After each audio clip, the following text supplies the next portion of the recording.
Assalamualaikum warahmatullahi wabarakatuh. Perkenalkan, nama saya Ayunda Angelina dari kelas T2 STRTLM reguler 1 dengan NIM 007. Di sini saya akan mempresentasikan materi mengenai bakteriofaga. Langsung saja kita masuk ke materi. Yang pertama adalah pendahuluan. Nah, virus yang menginfeksi dan memanfaatkan bakteri adalah diklasifikasikan sebagai bakteriofaga. Kita sering menyebutnya bakteriofaga yang berarti memakan bakteri, dan dinamakan demikian karena bakteriofaga yang mematikan dapat menyebabkan lisis kompetitif pada kultur bakteri yang rentan. Selanjutnya adalah definisinya. Bakteriofaga adalah virus yang menginfeksi bakteri. Meskipun kisaran bakteri yang dapat diinfeksi oleh satu bakteriofaga terbatas, jumlah bakteriofaga tidak terbatas, sehingga sangat mungkin terdapat setidaknya satu bakteriofaga untuk setiap spesies bakteri. Nah, kita masuk ke komponen-komponen dari si virus. Yang pertama adalah kepala. Ini adalah kepala. Kepala ini berbentuk poriperal yang tempat menyimpan dan pelindung materi genetik seperti DNA dan juga virus. Jadi DNA dan virus itu disimpan di sini. Yang selanjutnya adalah kapsid. Kapsid adalah antara kepala dan ekor terdapat kapsid, yaitu selubung protein yang melindungi asam nukleat, DNA, RNA, dan membantu proses infeksi sel keinang. Jadi kapsid itu ada di sini. Ini pinggiran ini yang melapisi selubung ini dinamakan kapsid. Lalu yang selanjutnya kita ada ekor. Ekor adalah ini. Nah, ekor ini menempel pada sel inang bakteri dan dia itu menyuntikkan materi genetik kayak DNA dan RNA ke dalam sel inangnya sebagai tahap awal untuk infeksi. Jadi di sini ekor terdapatnya. Lalu kita ke serabut ekor. Ini adalah gambaran dari serabut ekor. Nah, serabut ekor ini berfungsi sebagai menerima atau reseptor rangsangan. Jadi tempatnya ada kepala, lalu di dalam kepala terdapat materi genetik, DNA dan RNA, lalu di antara kepala dan juga ekor itu terdapat selubung protein yang bernama kapsid. Lalu di sini adalah ekor, tempat menyuntikkan materi genetik, dan di sini adalah serabut ekor, yaitu sebagai menerima atau reseptor rangsangan. Siklus hidup dan perkembangbiakan dari virus. Nah, tahap yang dilakukan dalam replikasi virus itu yang pertama ada tahap adsorpsi, yaitu fase penempelan virus pada sel inang. Lalu yang kedua adalah penetrasi, fase memasukkan materi genetik virus dalam sel inang. Yang ketiga ada biosintesis, yaitu fase pembentukan. Yang keempat ada fase maturasi, yaitu perakitan struktur virus yang baru. Dan yang kelima adalah pelepasan atau rilis kita sebutnya. Nah, masuk ke siklus litik. Siklus litik adalah proses infeksi virus yang berakhir dengan lisisnya sel inang. Untuk menjelaskan siklus litik ini, saya akan beralih ke slide berikutnya, ke gambar yang lain. Nah, masuk ke siklus litik. Nah, pertama yang dilakukan pada siklus litik adalah adsorbansi. Di sini adalah adsorbansi. Adsorbansi adalah penempelan virus ke tubuh inangnya. Jadi pada proses adsorbansi ini adalah virus dan bakteri itu masih menempel, atau pada sel inangnya tuh masih menempel. Jadi dia baru menempel saja, seperti gambar ini. Nih, ini adalah virus dan ini adalah sel inang. Jadi virus menempel pada sel inang. Selanjutnya yang kedua adalah tahap penetrasi. atau disebut juga injeksi, yaitu asam antivirus masuk ke dalam tubuh sel inang seperti pada gambar ini. Mari kita lihat pada gambarnya. Ini adalah penetrasi. Jadi penetrasi adalah asam antivirus masuk ke dalam sel tubuh inangnya. Jadi sudah mulai disuntikan oleh si virus ke dalam sel inang, atau materi genetiknya sudah mulai disuntikan. Lalu selanjutnya yang ketiga adalah eklifase, yaitu virus melumpuhkan DNA dari bakteri inangnya.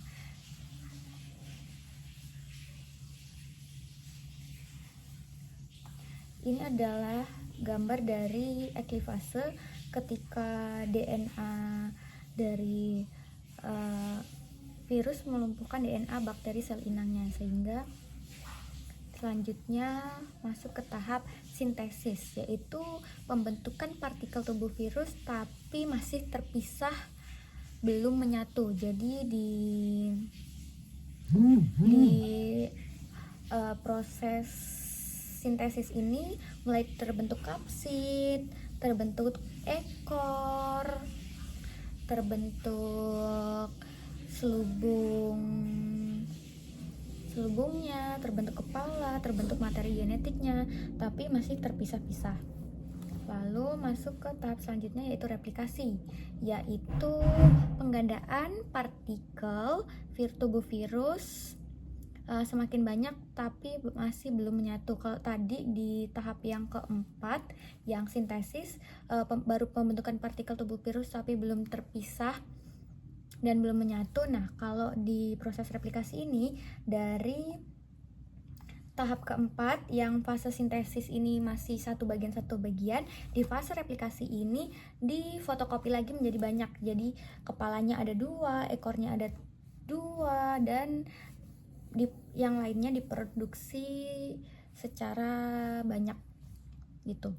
Lalu masuk ke yang keenam, yaitu perakitan. Semua partikel yang sudah lengkap itu bakalan disusun untuk menyatu. Jadi tadi di proses ke-4, 5 kan diproduksi. Dari proses keempat, fase sintesis sudah diproduksi tuh bentuk-bentuknya.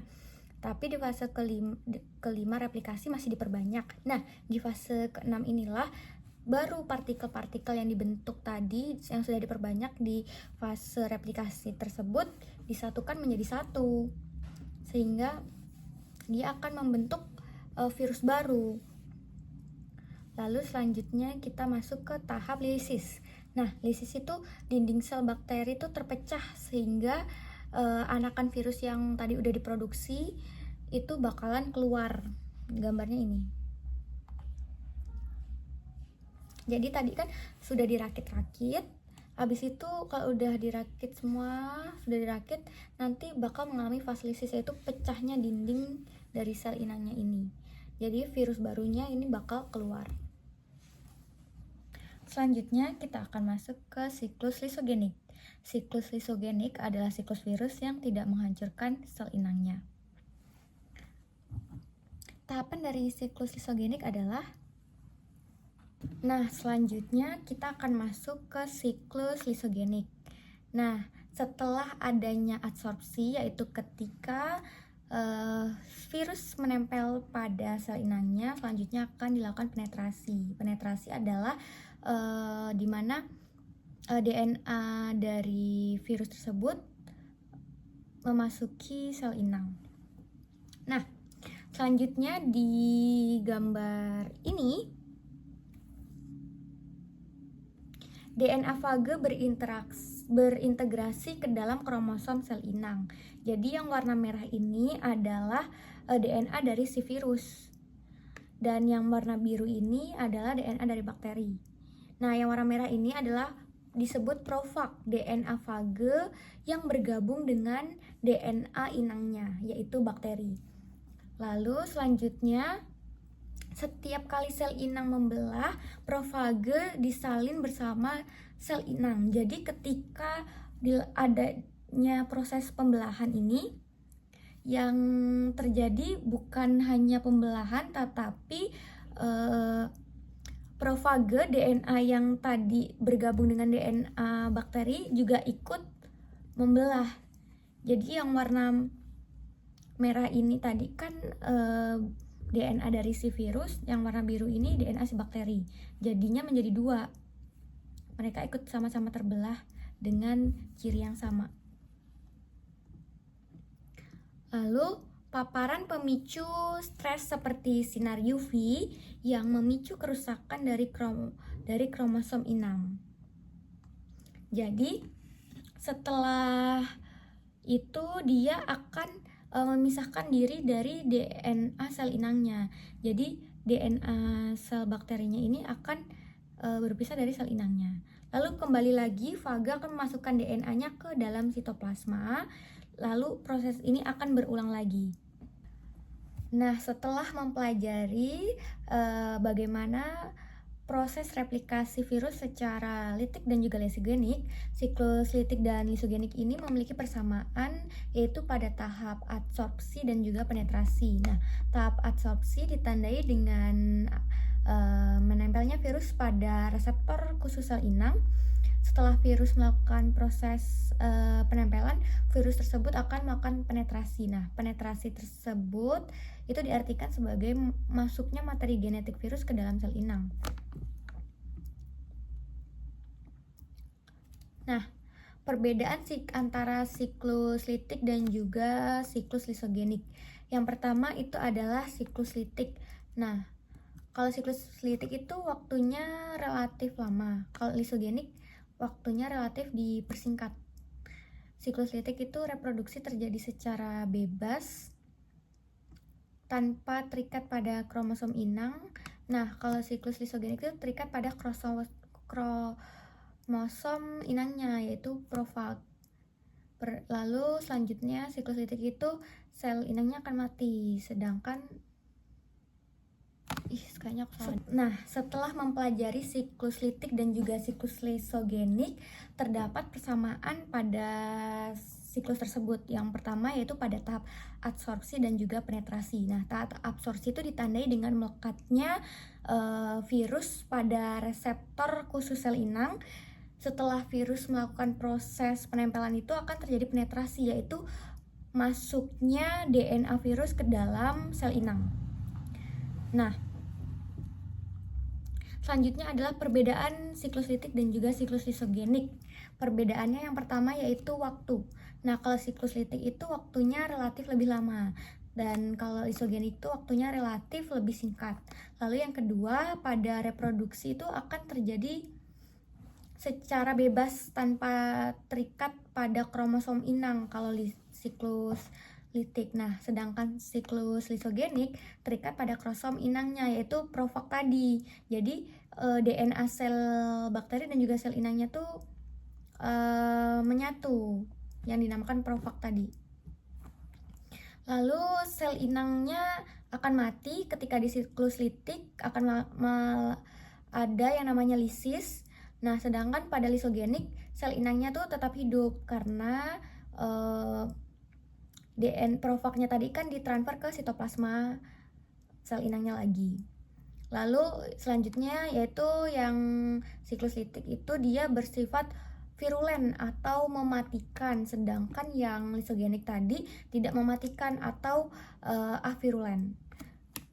Lalu selanjutnya tidak dapat berubah ke siklus lisogenik kalau yang siklus litik, sedangkan siklus litik tuh dapat berubah ke, sedangkan yang siklus lisogenik tuh dapat berubah lagi ke siklus litik, seperti itu. Selanjutnya, mekanisme bakteriofaga menginfeksi manusia. Bakteriofaga itu kan tadi virus yang secara spesifik menginfeksi bakteri. Nah, termasuk kelompok virus, namun inangnya bukan sel manusia. Jadi, bakteriofaga ini tidak bisa menginfeksi manusia, melainkan dia hanya bisa menginfeksi sel virus. Nah, untuk bereplikasi, bakteriofaga ini wajib menggunakan sel bakteri.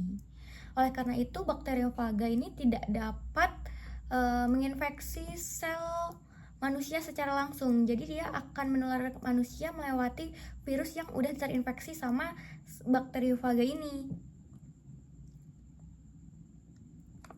Lalu selanjutnya, alasan infeksi bersifat tidak langsung. Kenapa sih bakteriofaga ini tuh disebut infeksi virus secara tidak langsung? Yang pertama itu karena bakteriofaga itu memiliki kemampuan yang namanya mengenali struktur tertentu pada dinding sel bakteri.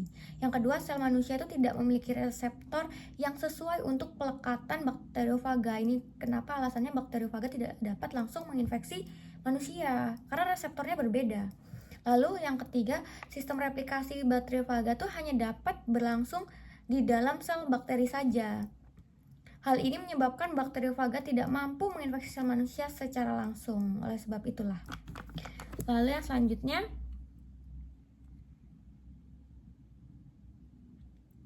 peran bakteri sebagai perantara. Nah, di dalam tubuh manusia itu terdapat berbagai jenis bakteri, baik flora normal maupun patogen. Nah, bakteriofag itu dapat menginfeksi bakteri-bakteri tersebut. Aktivitas bakteriofaga terhadap bakteri itu dapat mempengaruhi keseimbangan mikroorganisme di tubuh manusia. Dengan begitu, pengaruh bakteriofaga terhadap manusia ini tuh bersifat tidak langsung. Selanjutnya,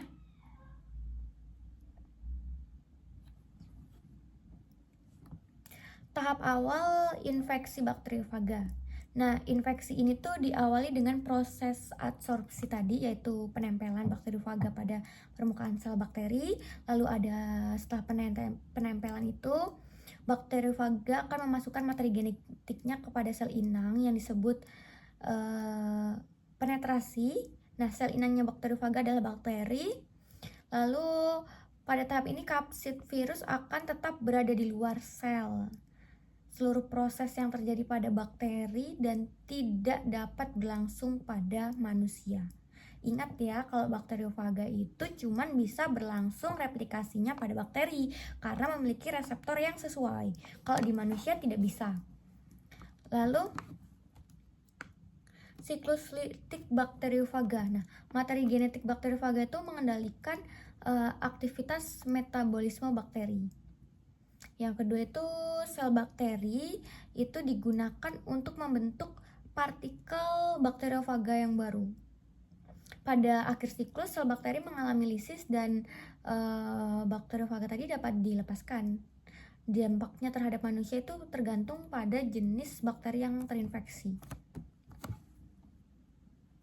Siklus lisogenik bakteriofaga. Yang pertama itu ada DNA bakteriofaga itu akan berintegrasi ke kromosom bakteri. Jadi kromosom bakteri, materi genetik bakteri dan bakteriofaga itu akan menyatu seperti rantai pada gambar sebelumnya tadi. Nah, DNA fag itu tuh disebut profag. Jadi gabungan antara DNA virus dan bakteri tadi itu disebut profag. Bakteri akan tetap hidup dan membelah diri. Nah, waktu membelah diri tersebut, DNA virusnya ikut membelah diri juga. Lalu profag itu akan diwariskan ke sel-sel hasil pembelahan itu, sehingga bakal tercipta banyak profag nantinya. Nah, tahap ini tuh penting dalam infeksi tidak langsung pada manusia. Selanjutnya, perubahan genetik bakteri oleh profag. Konversi lisogenik. Yang pertama itu profag dapat membawa gen tambahan. Gen tersebut dapat menghasilkan toksin, lalu meningkatkan virulensi bakteri. Bakteri menjadi lebih patogen dibandingkan sebelumnya. Lalu selanjutnya, mekanisme infeksi tidak langsung pada manusia. Urutan mekanisme bakteriofaga untuk menginfeksi manusia secara tidak langsung. Yang pertama, bakteriofaga menginfeksi bakterinya dulu, lalu yang kedua baru terjadi siklus litik ataupun siklus lisogenik. Lalu yang ketiga, perubahan jumlah atau sifat dari bakteri. Yang keempat itu bakteri menghasilkan toksin atau faktor virulensi. Lalu yang kelima itu manusia mengalami penyakit akibat infeksi dari bakteri yang sudah terinfeksi dengan bakteriofaga. Nah,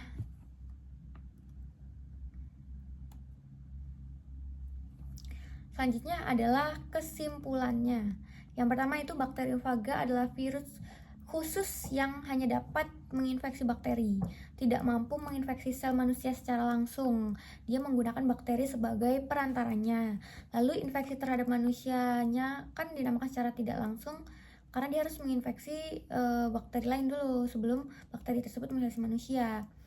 Nah, mekanisme utamanya infeksi bakteri, yang kedua perubahan genetik pada bakteri, dan yang ketiga adalah peningkatan patogenesis.